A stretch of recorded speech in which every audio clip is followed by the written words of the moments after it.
I'm Bevan Varland. I'm a chef, artist, and food for me represents laughter, enjoyment and family. Food should be creative, it should be full of heart, it should be punchy with flavour. I want to be able to link people back with their own food connection and help them become better cooks, better growers and enjoy their own food stories. I'm on a mission to show people how local, homegrown and sustainable food can be awesome. G'day. If there's one thing as a chef that gets me excited, it's the idea of being able to grow and cook the food that you've grown. So there's a real connection and a purpose to it. Generations after generations have planted, nurtured and cooked their own food. So somewhere over the past 2 generations we've seemingly misplaced that food connection. Well, it's our job to get that connection back. So one of the most amazing things in life is growing your own fruit and vegetables. Digging the soil, planting the seeds, watering and watching the food grow is totally awesome. So we're here in Bacchus Marsh, Australia, a town that sprung up as a direct influence of the Ballarat gold rush of the 1850s and the 60s.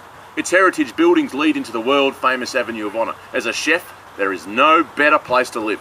Its natural flora and fauna are mind-blowing and the food is awesome. 2 rivers, the Lurderderg and the Werribee, run through it, creating an immensely fertile valley that produces some of the best food in Australia. It's home to the largest salad producer in the country with over 300 acres of hand-grown and picked gourmet lettuce. Its icy cold winters are perfect for apple growing. From early spring, the place comes alive with blossom as the crop bursts to life. Apples, strawberries, peaches, cherries, caneberries, pears, grapes. I mean, it blows my mind how much there actually is. The surrounding areas are producing award-winning Wagyu beef, lamb, free-range chicken and wild-caught fish, and mind-blowingly good milk. Up in the hills above Bacchus Marsh lives my mate Ed. He has arguably one of the most picturesque vegetable gardens in the country. He grows his own broccoli, cabbage, beetroot, carrots, capsicums, rocket spinach, beans and fresh herbs. What is amazing about this garden is how well he plans out his growing. It's really quite ingenious. As one plant is ready for harvesting, a smaller plant is already planted to take its place and continue the growing cycle. This means a constant harvest of fresh vegetables and herbs all year round. We've got our lovely line of leek here, and this is what's really interesting about Ed's garden. He's got the leek here, which we're going to grow up to be up at this size here. As he pulls those out, he just planted these beautiful little bean seedlings along this line here, and that's going to give a beautiful fill when the leek comes out. It's great. So this is rocket, and it's right at a great time in season for it. And you can see in there, that's just flowering. You can actually eat them. And these top leaves here are the sweetest. They're stunning. But we're going to put that in a salad later on. Over here, we've got this beautiful, amazing Italian parsley. Take that section off there. You can see how shiny and beautiful that is. And it's really super sweet. It's stunning. As we go in here, I've never been able to grow coriander. It doesn't like me, but look at this. It loves Ed. Look at that. Stunning, beautiful coriander, fresh from the garden. So the really special thing about this garden is the lessons that Ed is teaching his family. By growing this beautiful fresh produce, he's actually then teaching his kids how to do that, and they will pass it on to their kids, which creates a beautiful, sustainable, living future for them. So what we're going to do now is we're going to go off, we're going to cook a beautiful salad featuring all these lovely vegetables from Ed's garden, when we're going to put it with a lovely salted and honey duck. Well guys, now I get to cook my favourite ingredient of all time. I've got this beautiful, amazing duck breast. All we really want to do is I want to score that with a really sharp knife to cut that flesh across like that, see? And what that's going to do is, it's going to allow all the salt and the oil to go in there and make that skin nice and crispy. Let's cut it across angle now.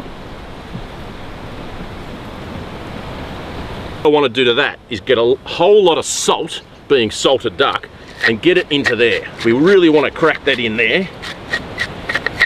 Get it right in. And you'll see it's going to start going into these little cracks there. Let's push it in. There's a bit of salt on the board. Let's get it all over the top. Lovely, a bit more. A lot of salt. We want a lot of salt in there.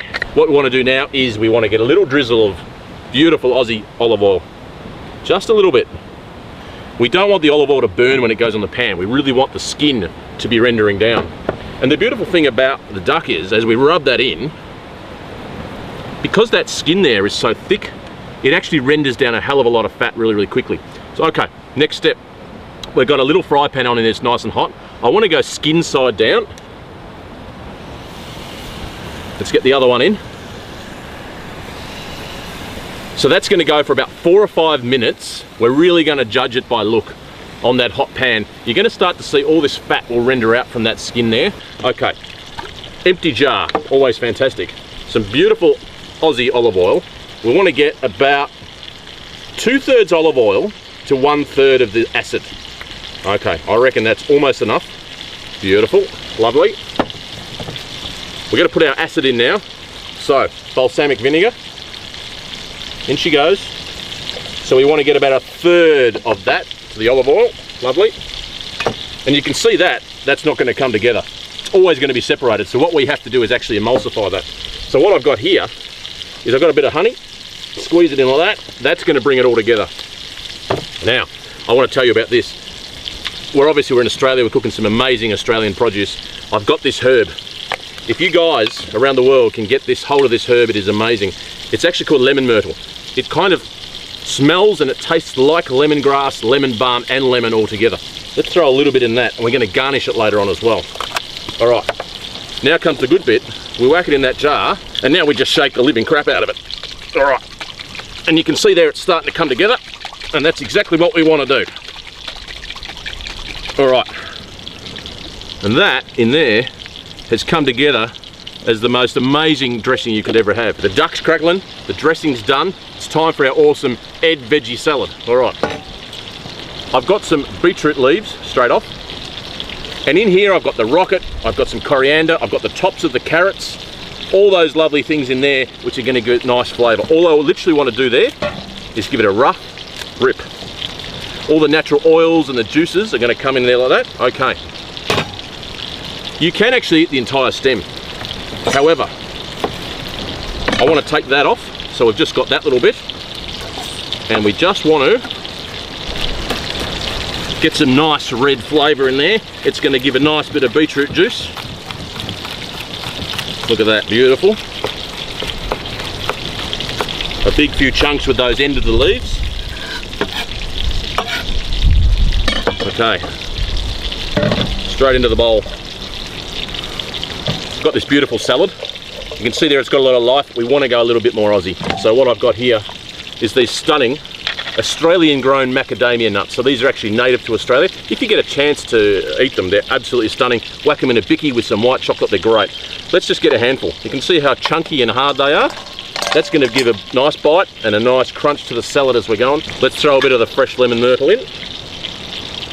There you go. Time to flip our duck. You can see in here all that beautiful fat that is rendered out of the skin. It's bubbling really nicely. That's been going for about 4 minutes. Let's just flip him over, and you can see in there that beautiful caramelization on the skin. Let's just take him off.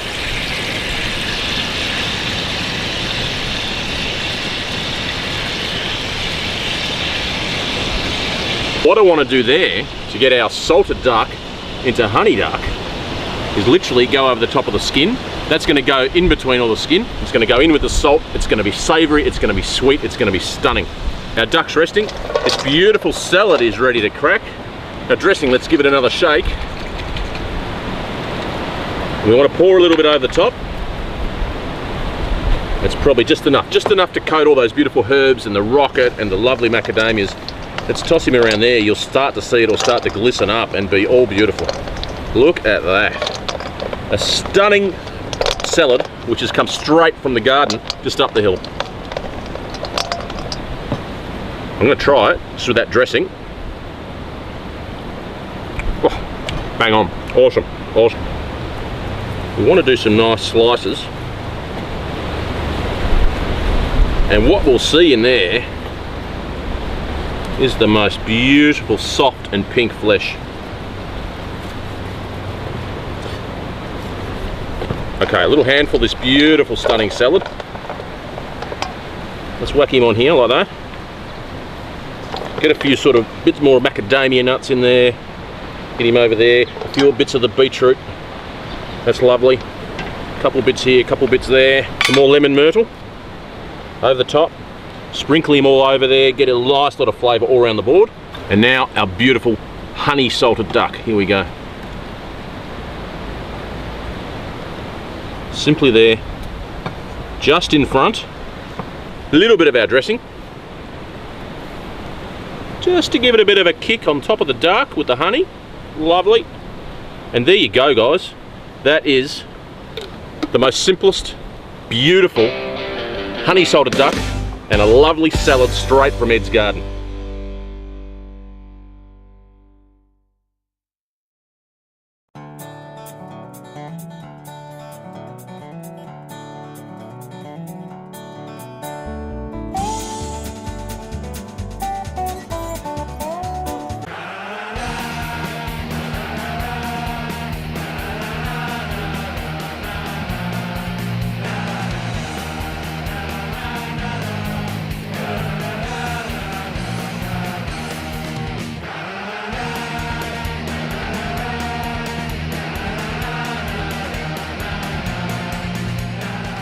So we've shot up the road about 20 minutes north of Bacchus Marsh. We're looking at an amazing sustainable fish population. What's amazing about the lakes around the Bacchus Marsh and Ballarat area is that we have these beautiful introduced species which are fully sustainable and that are regularly stocked. So that's really important when we're looking at our own sustainable food.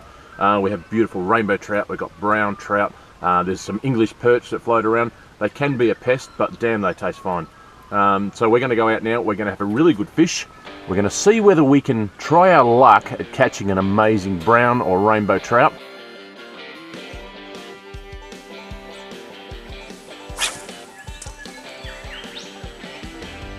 We're going to be using all sorts of little devices to catch our little fish today. I'm actually only going to be using lures. I've got a mixture in here of store-bought ones and homemade ones, and who knows, you know what, I don't think I've ever caught a fish on them, so it'll be pretty unique. A couple of the blokes that have come out today are going to be using bait, and we'll see what happens. You know, you never know with fish, because as I say, I'm one of the diseased ones who never catch anything.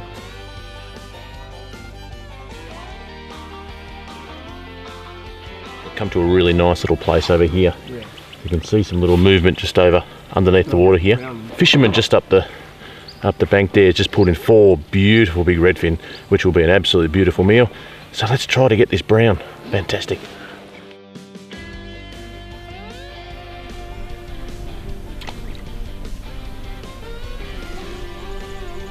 So what's sustainability? Well, sustainability is effectively being able to grow your own food whilst also having a renewable source, and that's the whole point of it. So when we come to a beautiful natural lake like this, you come to a place like this, if you're lucky enough to catch a fish out of here, fantastic. If not, that's all right, there's always another day. We've been fishing for a couple of hours, and fishing in such a beautiful place like this always makes me hungry. So let's go do some cooking. So we're cooking an amazing sustainable fish. This is actually aquaculture fish. This is a beautiful Atlantic salmon. Beautiful flesh in there, the lovely skin. It's a really, really simple thing what we want to do. It's such an easy fish to look after and to cook. We want to put a little bit of oil just on top of each skin, just like that. Beautiful.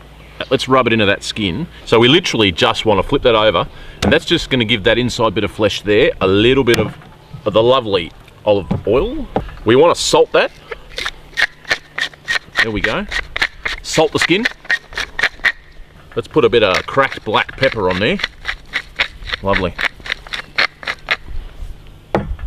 Right, time to cook this beautiful Atlantic salmon. We want to go skin side down. That's going to go nice and crispy. Ready?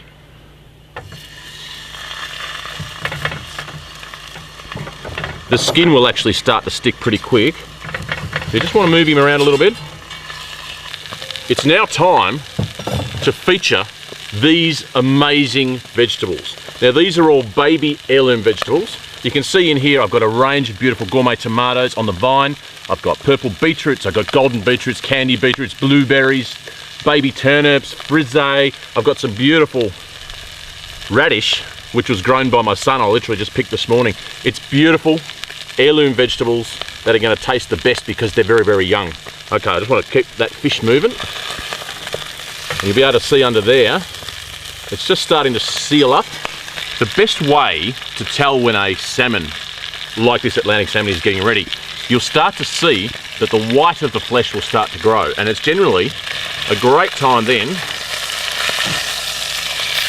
to flip him over. And you'll see that skin is nice and crispy. Now, before I go on any further, a little bit more salt, a little bit more pepper, and at that stage, I'm going to turn that off. I don't want that to cook anymore. I'm going to take that off the heat. Let it rest on our board. Let's get our fish into the center. And we're literally going to then work the rest of our beautiful magic all around it. Beautiful rainbow vegetables. Let's start building this stuff. Okay, I've got some beautiful on the vine tomatoes. Let's put him across like that. We're going to literally be creating a rainbow on this plate. Some beautiful white radish. Let's cut that one. I love the leaves. Let's stick the leaves up like that so he's growing from the plate. That's awesome. Throw some beets around. Put some whole. Let's throw another couple of beets over this side. Under there. What else have we got here? Some more tomatoes. Put him over there. Look at this beautiful tomato here. The beautiful lines and the patterns on it. And look at that. The blood red colour. Stunning there. Got some little romas, baby romas. Let's cut romas there. Some beautiful yellow tomatoes. He can go here, he can go there. Let's cut him that way. So as you can see, what we're really trying to do is build up a beautiful texture and build up a colour as we move on. Okay, under here, I've got these beautiful Dutch carrots. I've pre-blanched all the root vegetables, just so they're soft and al dente. Let's throw him in there like that. We'll throw a few more carrots around and build him up. So this is actually going to, whoops, carrot just fell between my legs. This is actually going to now build up all the colours and the flavours and the textures. Let's go a carrot there. Let's throw another one in here like that. Now, here's another really cool little thing. These are baby turnips. It's incredibly sweet. Let's throw a couple holes so we can just chew on them. Here's another beautiful pink radish. Okay. Let's take him off, let's put him on that side there. So we've got that nice sort of flavour. Okay, let's throw the third one there. I've got some more candy beetroots with that nice texture in there like that. Now, I've got this frise lettuce. It's nice, it's fluffy, it's kind of zingy. It's got a nice texture to it. It's just going to add this little element of greenery, and it's going to add a little element of finesse to it, which is what we really want to achieve with this beautiful salad. Let's throw some beautiful blueberries around. So you can literally see this is the most amazing thing you could imagine. Okay, some blueberries around. Okay, now we've reached that stage. Let's dress this beautiful salad. Let's make it really come to life. I've got this little product. Now this is actually an air-dried beetroot powder. You can actually use this in mayonnaises and all sorts of things, and you'll see the colour in that there. And when you smell it, it's got a really intense beetroot smell. So I'm just going to literally put a little bit on the leaves like that. A little bit of avocado oil. It's just got a really intense sort of nutty avocado flavour. A little bit around. And it's got a light green as well, which is great, and it gives that little bit of extra colour and depth. There we go. That is looking amazing. I want to throw a little bit of salt around on the veggies, just a little bit, just to crack it in. Give them a little bit of extra seasoning, just help their little natural flavours really pop out. Let's do the same with the pepper. A little crack of pepper, beautiful. Right, we've reached a really exciting time. There's one last product that I really want to garnish this with, and this is going to bring this extra life. I've got these beautiful viola flowers. You can actually grow these at home, and they are completely 100% edible. So let's just do a sprinkle. And look at that, and that beautiful purple is literally lifting that natural colours of those stunning heirloom vegetables up. Here we go, a few over here, a few over there. And that there is the most amazing pan-fried Atlantic salmon, completely sustainable, beautiful heirloom vegetables straight from the garden, and lovely viola, amazing. Let's get into that.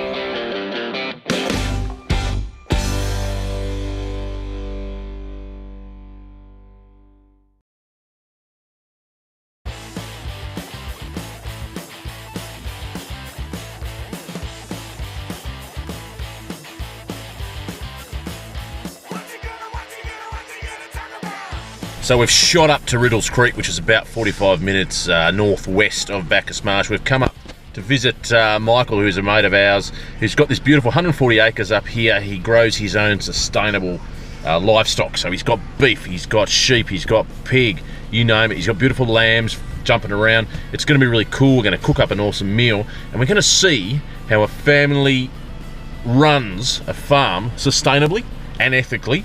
So these beautiful black Angus that Michael has here, he's got about 60 head. Now these cattle are bred specifically for their meat. It's got a really rich, pungent flavour, and it's probably the most popular meat that you see on Australian restaurants and what you get in supermarkets and markets as you grow all around the country. So these beautiful sheep here, that's actually a Pole Dawson sheep. So these are, again, bred specifically for their meat production. And they're a beautiful, beautiful animal. Their wool will also get taken off, obviously, and he'll send that off to market. But these beautiful sheep here are pretty much the main breed that goes through most supermarkets right throughout the whole country, and they're a really delicious breed. So I've popped down here with the girls. This over here, this is Hank. G'day Hank, how you going? Hank's a beautiful Pole Dawson sheep, and I've always had the dream to interview a sheep on television. What have you got to say about sustainability?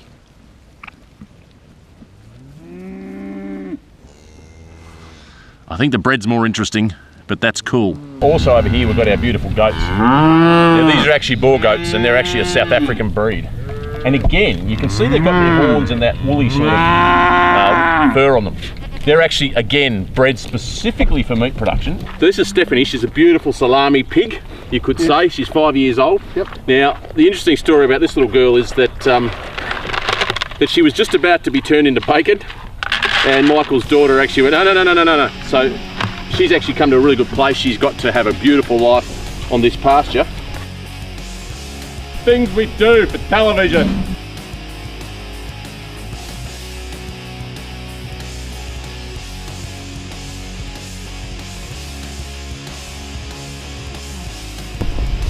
Hey guys, awesome setting to this beautiful recipe of a 2-hop stew. You're probably thinking, what's a 2-hop stew? Well, it's really quite simple.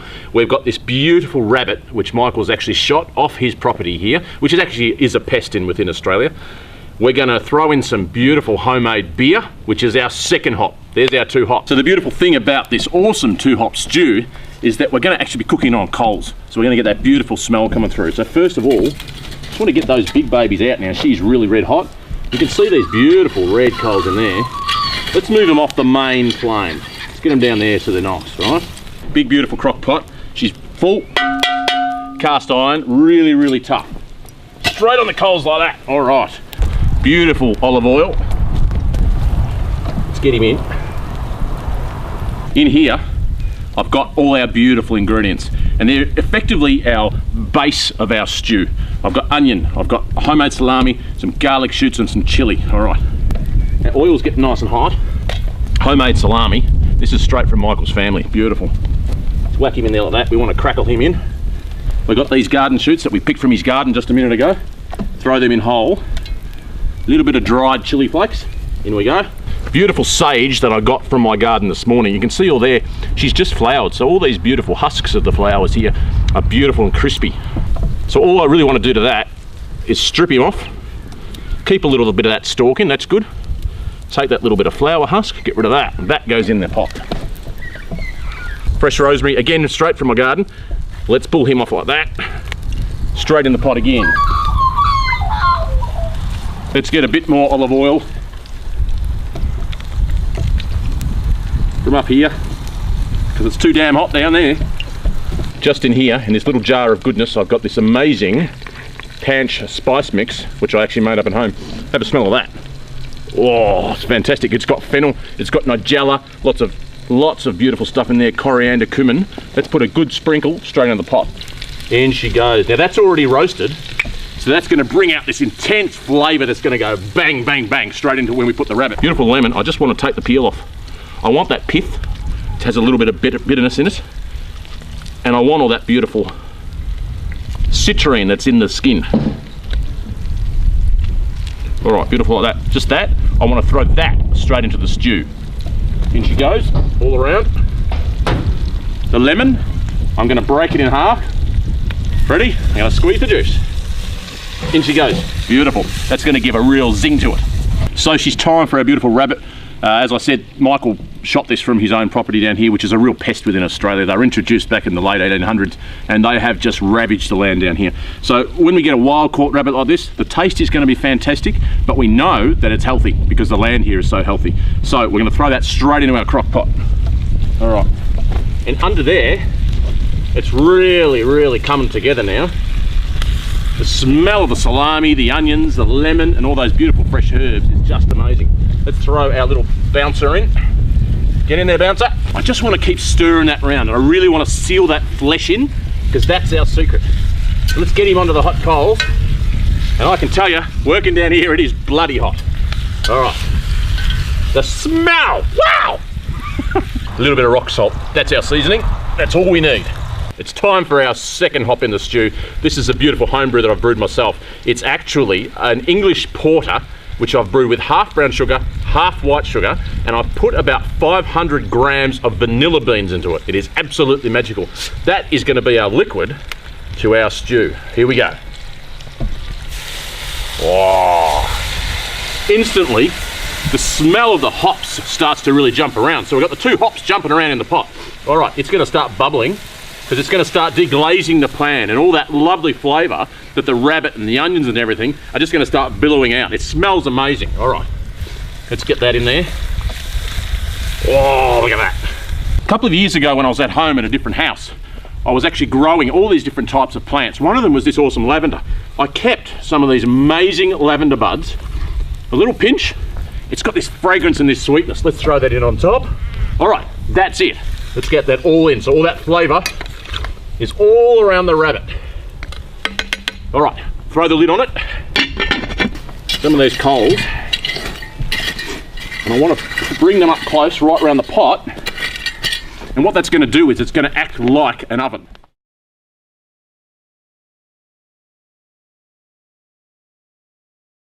Let's get him straight off. Oh, he's heavy. Heavy and he's hot. All right, here we go. The big reveal. 2 hop stew, go. Oh, beautiful. And you can see that beer, you can see that line around in here, and that beer has actually reduced. It's magical. Okay, it's time to serve. Let's go. We want to get this beautiful leg. Yum.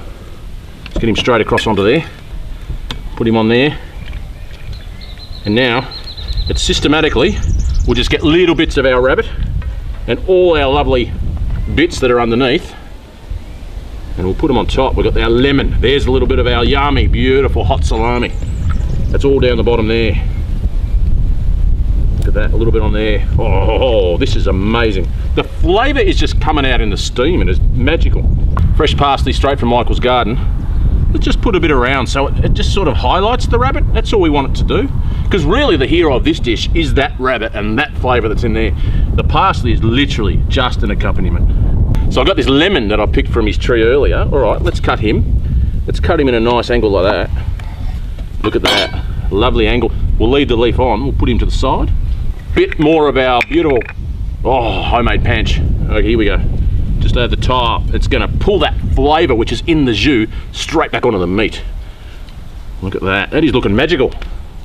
We're gonna put a little drizzle of olive oil just on top, just to get that glisten and the flavour. And that there, ladies and gents, is the most amazing, the most beautiful 2 hop stew straight from the land that we're cooking on. So guys, we've come to our end of our journey thus far. So if you recall, we went up to Ed's place and we saw his amazing vegetable garden in all of its glory. Then we shot up to the reservoir and we saw those amazing fish in their sustainable environment. Now we've come to this beautiful, amazing family environment with animals that are treated sustainably and ethically. So you might ask yourself, where's Food to Eat going next? Well, you'll have to tune in and you'll have to find out. See you guys very soon.